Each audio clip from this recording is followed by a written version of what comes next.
Hello and welcome to this Reba On Demand video, part of Reba's innovation series. I'm Debbie O'Donovan, director and co-founder of Reba, and today we're going to be talking about innovation in social and community well-being. And I'm joined by Alana Rae, who's principal growth leader at Mercer, Sheila Champion-Smeeth, who is global head of well-being at Cisco, and Chris Laughlin, global reward and HR services director at Abcam. And we're going to gain a greater understanding of the social connection implications of remote working, the new tools, technology and techniques that are now available to employers to support social connection and community well-being, as well as how employers can ramp up recognition and mitigate burnout. Yeah, especially looking ahead to June here in the UK, so many employers are concerned about having workforces moving from a largely locked down working from home scenario to having some or more employees back into the workplace while others are still working from home either all or some of the time. So Alana, I'd like to turn to you first. What are the key areas you are seeing employers are raising concerns about this next shift? And what are the social connection implications that they are most worried about right now? Thanks, Debbie. So I think firstly, phasing of the return is imperative. It's so important to understand our workforces, who is ready now, who might be somewhat ready, who needs a little bit more time or a little bit more support. There's a real broad spectrum of readiness from employees. And I think employers need to be aware of the implications of either pushing too early or indeed not at all for some people. So we need to be really mindful here of people's emotions when it comes to social connectivity. For many, isolation has been a year of our lives. And whilst there is light at the end of the tunnel, the end is in sight, there are still months ahead for some individuals. And effectively, we're talking about reintegration, which may well be difficult for some and needs to be managed sensitively. We're hearing examples of fears of being too close to other people, the commute on public transport as an example, or even just that sense of overwhelming feeling of being in a place inside somewhere with more than just your direct household. That can't be underestimated. I was talking to the CEO of a technology business about exactly this last week. They'd carried out a survey of their people who have an average age of 30 years old and found that over a quarter of their workforce weren't ready to return to the office environment due to this type of anxiety. It'd be really easy to wrongly anticipate that younger members of the workforce would be rushing to get back into their typical working environment as early as possible. So we need to be really careful not to be caught out in making assumptions of certain categories of employees and their feelings towards a return to the office. Flexibility will be key, and ideally a degree of autonomy for the workforce to make the right decision for them in the short to medium term. This is a good point to bring you in, Sheila. How does Cisco plan to manage the social connection implications for your employees as we shift into hybrid ways of working? Yeah, thanks, Debbie. I think it's a hugely important topic. And without a shadow of a doubt, hybrid working is going to be the future that we're going to be dealing with when it comes to the way of work. So the things that we're thinking about is obviously the safety of our employees is paramount. So yes, there will be some people going back into the workplace, and then you'll have other people who are working with a home. So you're going to have this kind of team situation where you've got some people in the office and some people at home. And the most important thing is focusing on how we power an inclusive future for all. And what that really means is how are our leaders really understanding the needs of the individual to know where is it that they actually need to go to work and how are we supporting those people. And obviously in a global environment that we have, also thinking about not excluding people, if you like, for those people who can't go into an office, and actually thinking about how do you bring them into the conversation in this virtual environment and a mixture of hybrid. So if you have over 50% of people perhaps in the office in a team meeting, and you've got the rest of the people at home, how are you bringing them into the discussion and really making sure that they feel part of that conversation? And a little bit about what we do is use our technology to do that. So making sure that you understand you've caught up with people who haven't said anything, perhaps in that meeting, and make sure you bring them into that discussion. The social connection is key. So, you know, also thinking about our wellbeing, inclusive wellbeing offerings, and, you know, still doing the virtual coffee chats, the virtual pub quizzes, and actually bringing people together for workouts as well. You may have some people in the office, you have other people at home, but you still have that collaborative environment is key. So turning to you, Chris, I know that you told me that Abcam have actually been further down this road about hybrid working than many employers were pre-pandemic. And I'd love for you to tell us a bit more about that. And then also what you think this will mean for social connections once people go back into hybrid working at Abcam. Sure thing, Debbie. What I would say is, you know, back in 2018, we launched our global flexible working policy. That was off the back of some research that we undertook with London Business School, which looked at the impact of hybrid working on both productivity and well-being in the workplace and on individuals in the workplace.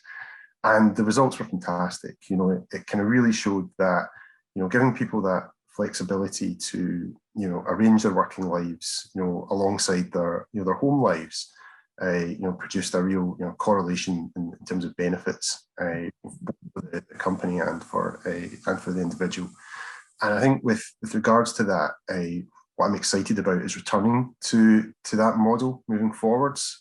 We've obviously had a period where hybrid ways of working or flexible working has been taken away from us societally for all the right reasons, as you know, we can appreciate.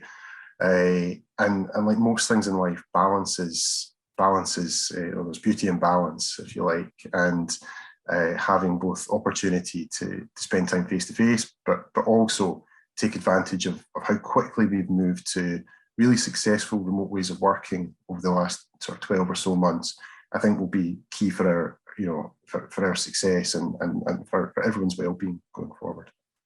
And Alana, if we're going to be working in a hybrid world where far more fluidity and flexibility of where we work and when we work in the future, what new tools and techniques and technology are available now to employers to support that social connection and community well-being? I think, you know, 12 months ago, the idea of social well-being was not as clearly understood by many, including employers. And employees' awareness themselves of such a concept has never been heightened like it has before, and, you know, within the past year. Historically, our approach in the industry towards well-being more generally as well has been focused on point solutions in the mental, physical, and financial space, with mental health getting a significant boost over the past few years. I think, however, the pandemic has really sharpened the focus of this key area. So progressive employers are now looking at the importance of this social connection and or community well-being. Similarly, the industry is also starting to step up development of solutions to support this, with examples like Mercer's own digital application Ondo, which was created with community well-being at its heart. The head of reward for a large healthcare organization we work with really noticed the benefit of this type of solution, particularly as we entered lockdown number, I think it was 3 in December. He described how this approach had really helped to create a support network for their people, and it was boosting morale at an incredibly difficult time. Their people were actually at the front line supporting the NHS. But what was really interesting was that it also boosted his own morale as a leader by being able to really watch this all unfold in a live social environment. I think it's clear to see that collaboration tools will continue to evolve and play a major role as the hybrid office starts to take shape. There's certainly a view that creativity and collaboration is suffering as a result of the lack of an office environment at the moment. And one of the reasons many chief executives are citing as key to opening back up the offices as quickly as possible. However, on the flip side, we have heard recently that Nationwide have announced that they'll be adopting a work anywhere approach for the majority of their employees. So similarly, maintaining collaboration and creativity in this type of approach will also be vital to preserve those links. We therefore really need to think about how the hybrid model is here to stay. And in order to be inclusive, technology collaboration tools need to be embraced for the long term. I'd like to come to you, Chris. What kinds of new tools, technology, techniques are Abcam or will Abcam be using to support that social connection and community well-being among your employees? Sure, Debbie. I think social connection is a fundamental part of well-being, and feeling part of something is incredibly powerful, and not feeling part of something, conversely, is incredibly demotivating. And there's a role for organizations to play, absolutely, in making sure that an organization's strategy and purpose is clearly articulated, understood, and hopefully embraced by colleagues around the world. And in life sciences, that's a more natural play, because there's an impact in terms of, in Abcam's case, what Abcam does for the betterment of ultimately health and society. And there's different angles you can play on that in different industries, and using tools such as, through sustainability reporting, impact reports, I think can really clearly, set out what that story is, and then make it relatable for colleagues. So I think that purpose piece is really important in the context of that. However, it's not all about the big stuff. It's not about the corporate report or the next thing. A huge amount of this comes from within, and if you have the right environment and you have engagement, letting people run and be creative and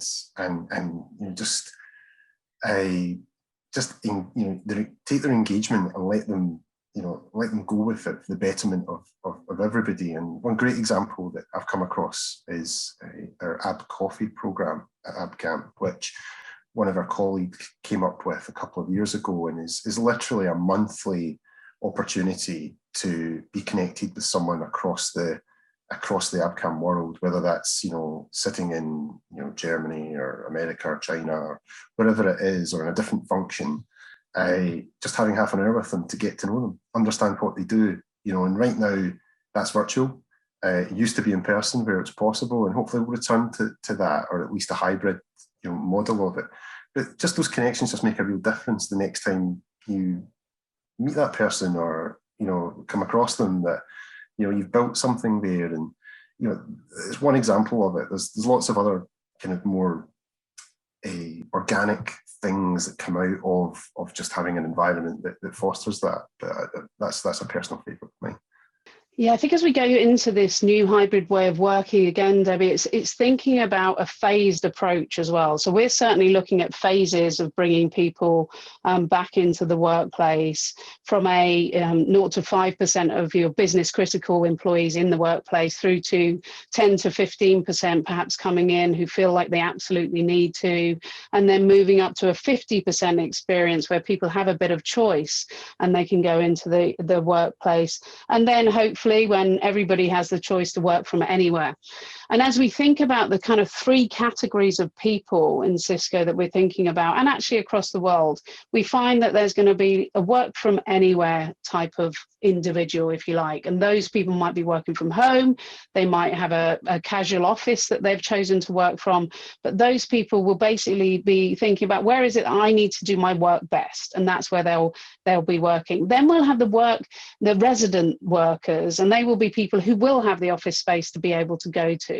And actually that will be the place that they will do most of their work.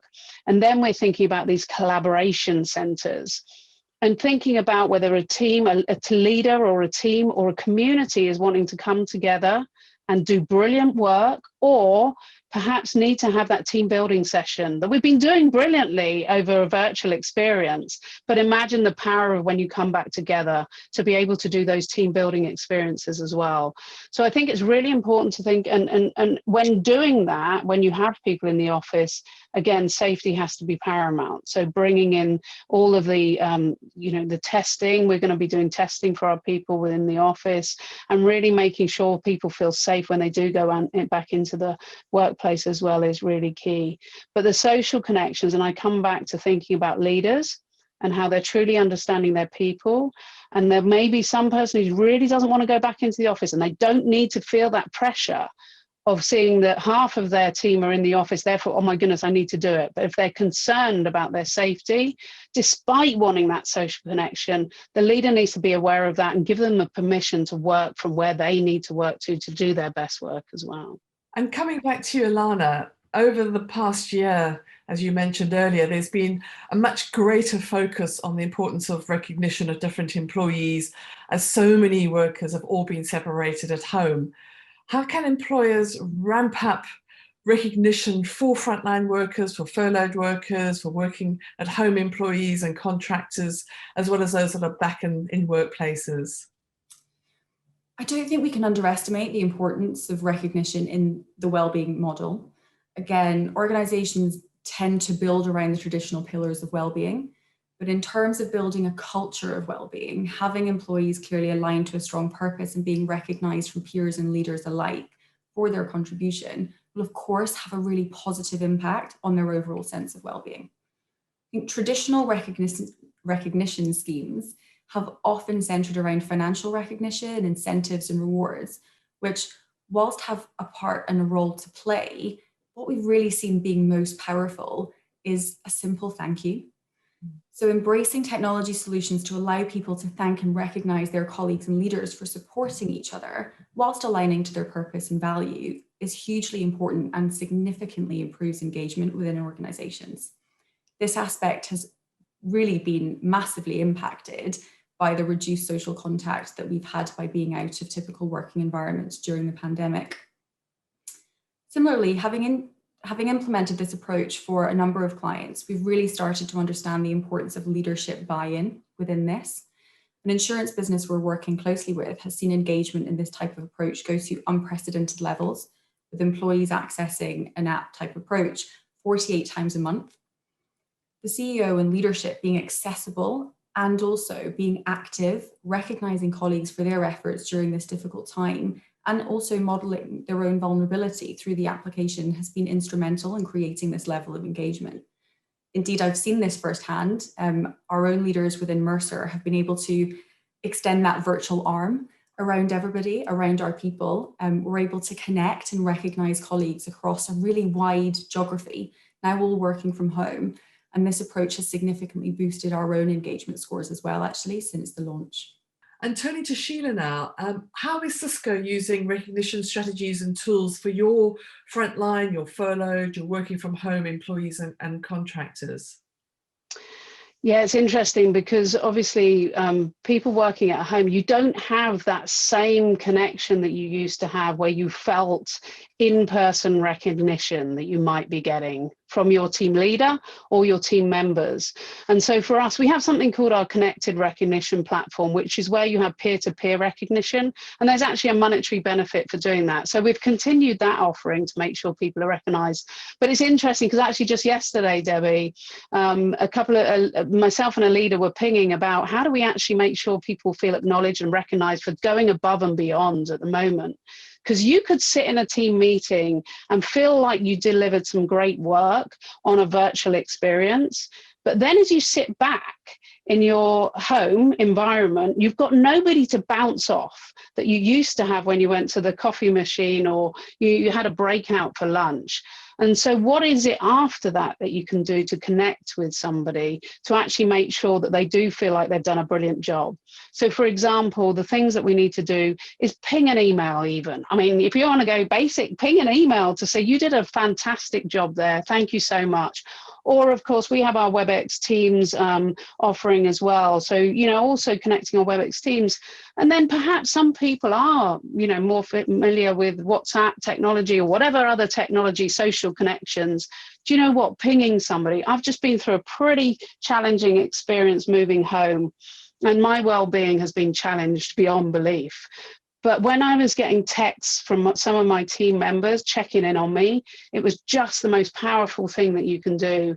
And also I took a couple of weeks off and I didn't want to feel disconnected or concerned about coming back and what did I miss. So having that ability to stay connected with people is critical right now. And I think we need it more than ever. I know I certainly do. So I appreciate any recognition that I certainly get given, both from my leader, but also from my team members. We actually have a global recognition platform in place now, which is, very kind of easy to use, straightforward, and connects up everybody globally within the organisation. And within a matter of clicks, they can recognise someone for anything, a big thing, a small thing, doesn't matter. It's about that act of recognition through, generally linking it to one of our behaviours. And writing a little note, they can add a GIF to it, they can record a video if they're feeling brave, like today, of what they want to say in terms of thank yous. And then that gets posted, onto what we like to call the wall of thanks, which, appears on the platform. And you can see in the moment all of the recognitions that have been made across the organisation. We also take the opportunity to, where we can, put that up in the sites, on the screens in the sites as well. And of all the technology we've put into place over the last couple of years in the reward space, it's the one that I love the most, just because of the very nature of what it is and what it represents, and the thousands of different connections that, again, have been made across the organisation that are all about recognising, that little thing or that big thing that someone did. It's there and visible for all to see. Thank you so much, Sheila, Chris, Alana, for giving your time to share your knowledge with the wider reward and employee benefits community via this REBA On Demand series focusing on innovation.